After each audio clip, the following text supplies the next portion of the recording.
Hola a todos y muy buenas noches. Hoy, voy a hablarles del sorteo de los cuartos de final de la Champions que se celebró en Lyon. Empezamos. El Real Madrid se enfrenta a la Juventus, en la reedición de la final de Cardiff.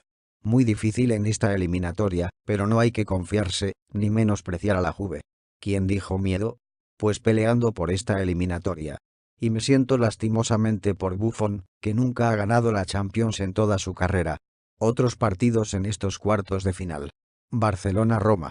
Vaya puñetera suerte que tienen los de Valverde, tienen una flor colosal, pero nadie se quejó de las bolas calientes, ni tampoco la prensa habla del Barça que tiene un equipo fácil. En fin. Sevilla-Bayern de Múnich.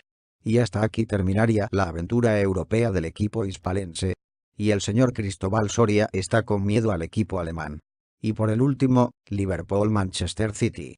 Vaya duelo británico, al estilo Premier, pero en esta vez, Klopp eliminará a Guardiola, como el Wigan lo hizo en la FA Cup.